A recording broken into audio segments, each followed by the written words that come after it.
If you are a mechanic or maybe an engineer, then perhaps you have heard of what is known as the Jesus nut. Let me explain. It is a mechanical part. It's not a nut that you would eat. It is a nut just like any other nut. The Jesus nut is a nut that on some older versions of helicopters that were made decades ago, it was the nut that held the propellers of the helicopter to the helicopter itself. So pilots back in Vietnam, as they're flying these helicopters, they nicknamed this nut the Jesus nut. Because if this nut failed, if it unscrewed, if it fell off for whatever reason, you would be going down, you'd be crashing, and they said all you had is Jesus, hence the nickname, the Jesus nut. So basically, as the helicopter's in flight, this is the single most important, this is the most essential piece to the helicopter, because with it you're soaring high, you're flying high, but without it you come crashing down, and all you have is Jesus. I use that analogy to say that love, Christian love, basically works in the same way. Now, as we said in the introduction, we're not talking about a superficial kind of love. We're not talking about love as a feeling. We're talking about love the way the Bible talks about love. We're talking about love as an action. Love that is put into action. Love that does what's best to anyone and everyone, no matter what it costs you. And this is the essential piece to every aspect of our lives, really. It's the essential piece of your job. If you want a good career, you could be working for a company that is number one in what they do. They have the best profit margins, the best sales, but if this essential piece is missing, you probably don't want to work there for too much longer. This is the essential piece and really what makes a good church, because maybe you've been a part of a church in your past, a church that had great doctrine, had an army of fresh and wonderful volunteers, but it didn't really connect with you because it lacked this essential part. Love is the essential part, really, in what makes a marriage. People will tell you, well, the key, the trick to a good marriage is good communication, a great life of intimacy, or even just shared parenting values and family values. All good things, but the essential thing really is this love. Because with love, with that essential part to your relationship, your marriage will be flying high, but without it, you'll be crashing. And maybe that is why you've probably heard these words a couple hundred times at some weddings. It seems like every other wedding, the couple, they have this word out there, or they have this section, 1 Corinthians chapter 13, these famous words. And usually, as these words are said by the minister or whoever is saying them, usually the sentiment among the people is, oh, that's so sweet. Sentimental words of Paul. Did you know Paul never meant these words to be heard that way?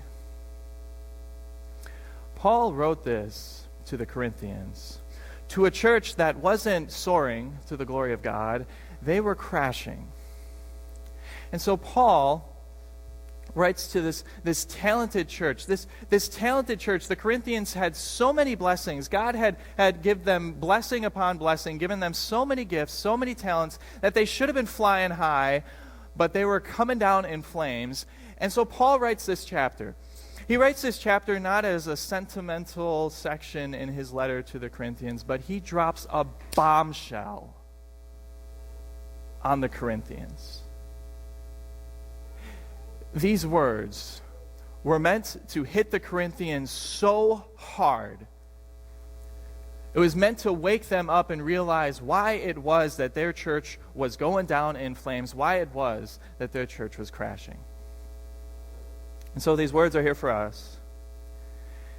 If you're here today and you want a better marriage, if you want just a better relationship with your spouse or with your significant other, if you are looking to have better, more meaningful friendships, or even just a better church, making Shepherd of Peace here that much better.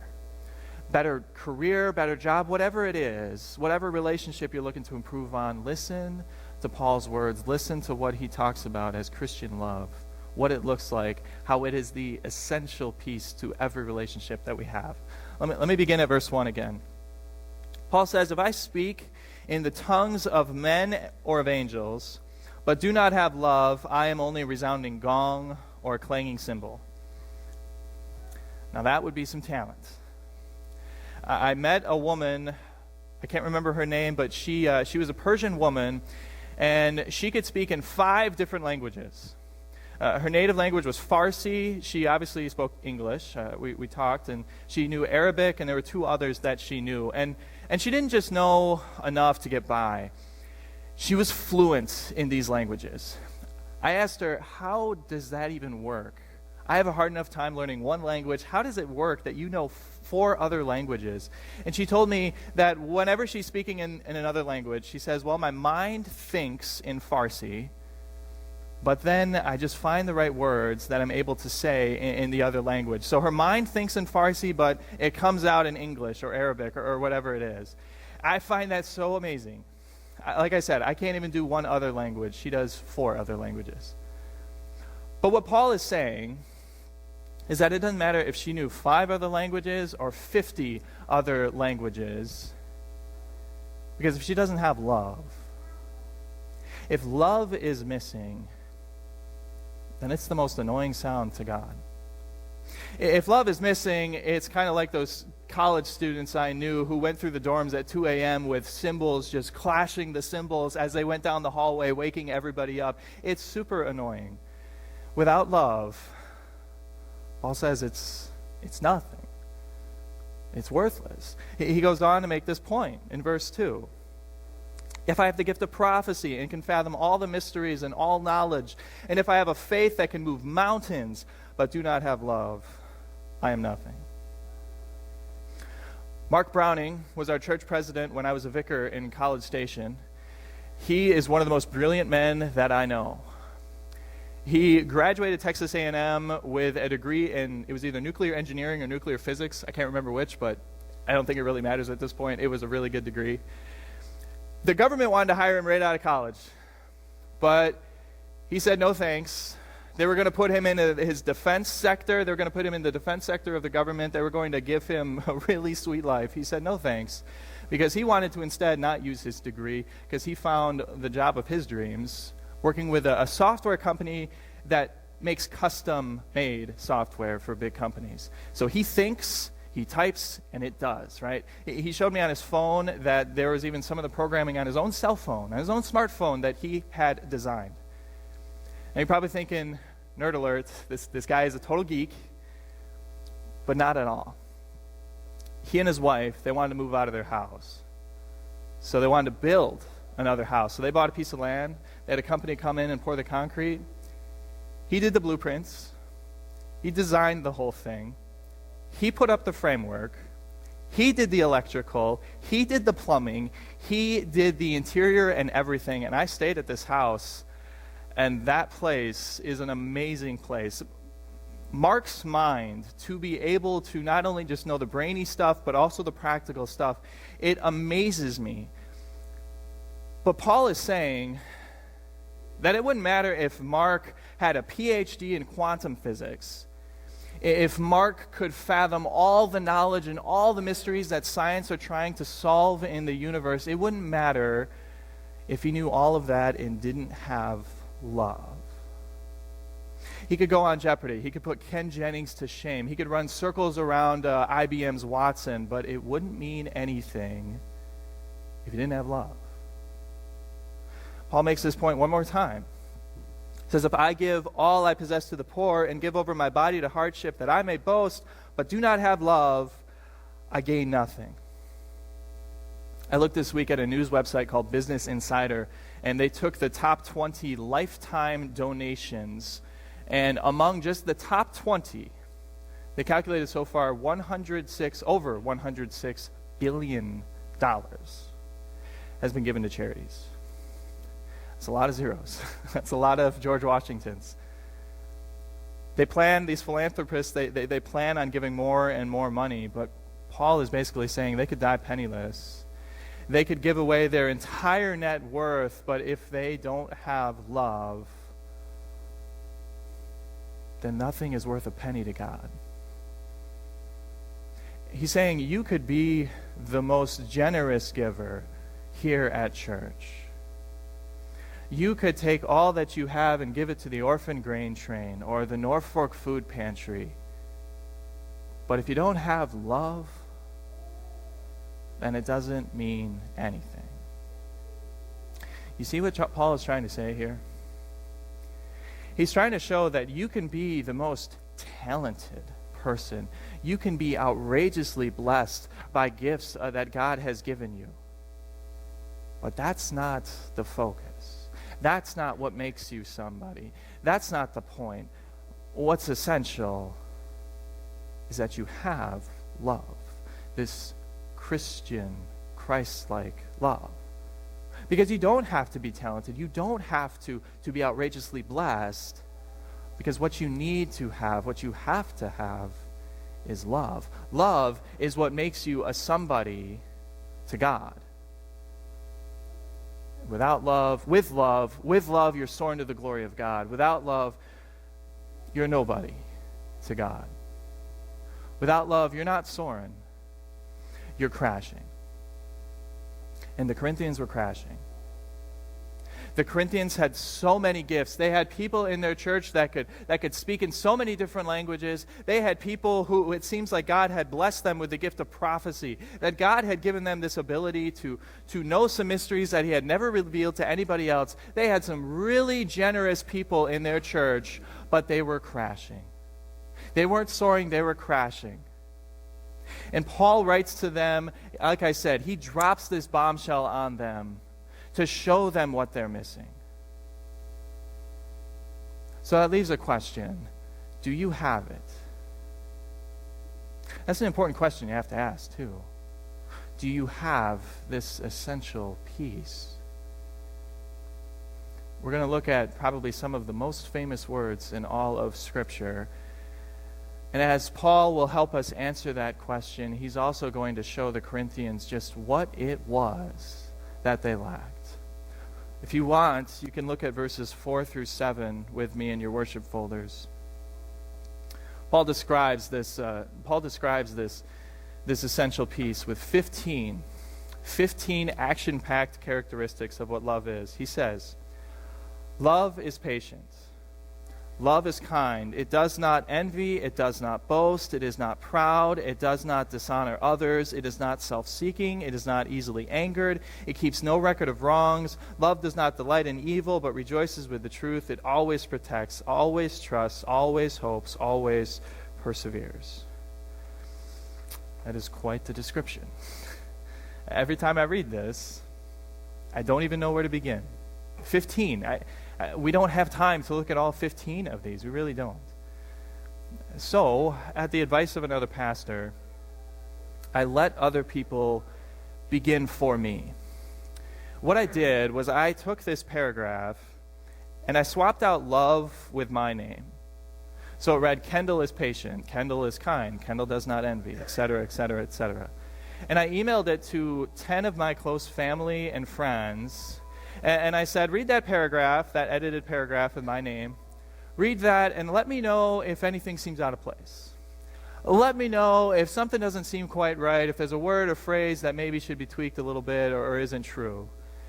And they were Christian about it. They were gentle about it. But I got some responses back. I'd like to share with you some of them. These people will remain anonymous. Kind? Question mark. And sometimes you say things without thinking how they will impact someone else. Like that time you and Laura were in Florida and she got sunburned bad and you just said, duh, why didn't you put on sunscreen? And you walked away and I could tell that she was hurt and frustrated when you said it. Yeah. Patient. not easily angered, another person wrote back. As your seatmate, I was able to easily anger you in class. It was so easy to push your buttons and amuse myself. Yes, it was.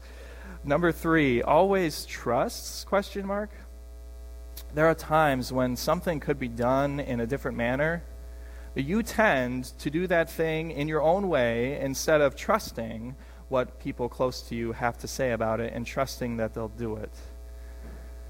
My mom, she called me on my birthday on Friday after she had read the email, and she said, well, where do I even begin? She wasn't shy about it. She said, I could just go on and on. She said, how about the time when you were a little kid and you would throw yourself in the middle of a room and just kick and scream and throw the biggest temper tantrum? She said, how about the time when you're growing up and you had 4 older brothers, you fought with them all the time? And she says, and I don't need to tell you about your senior year in high school, how you constantly pushed back and fought against your father. The one that probably hurt the worst, that was my wife. She said, and it was my birthday too, she said, well, I don't want to ruin your birthday. I don't want to make you feel bad, but I insisted. And she began to not get into too many specifics, but she began to say things and talk about things that really showed how every single one of these characteristics I had pretty much failed at. And I wanted to push back, right? I wanted to tell her, no, get defensive, but I knew that she was right. I knew that she was right. So I'd recommend doing that if you'd like. Just buy a helmet or just be ready, because you'll get some honest answers. And what you'll really get is a reflection of who you are. Because that's what I saw, and that's what really hurt. Because I saw people telling me exactly who I was, showing me exactly, I'm not patient. I do envy. I love to keep a record of wrongs. And maybe that's why every time I hear this, when it comes up at a wedding, I cringe inside. I don't think to myself, oh, that's sweet, Paul, because I hear exactly what he's intending to say. It cuts me to the heart, because not only am I failing at this kind of love in my own marriage, I am failing at this kind of love in every relationship that I have in my life. And maybe you can relate to that. And that's big. Because if I'm failing, if I don't have this love, then what am I? Because Paul just made the point in those first few verses, if you don't have this love, you are nothing. You are nobody. I admitted it. My friends, my family, they proved this to me.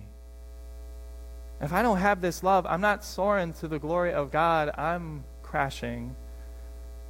And all I have left is Jesus. But that's probably the point. Put Jesus in front of every single one of these descriptions, and this paragraph really changes. It doesn't really change, but it changes when we look at ourselves. Jesus is patient. Oh boy, was he ever. He faced the worst kind of hatred and anger against the most hostile enemies, but never once did he let his anger boil over to where he zapped someone with his divine power and they were gone. No, he endured the most awkward situations. Was Jesus kind? Of course he was kind. The kindest person who ever lived, because he was God. He healed countless people, countless diseases. He showed love to all of his neighbors, even love to the people that, I don't know that you should be showing love to those kind of people. He surpassed all sorts of expectations. Was Jesus proud? He left his heavenly throne in all power and splendor to come down and live a bunch of proud people like you and me, and he was the perfect example of servant leadership, the perfect example of humility.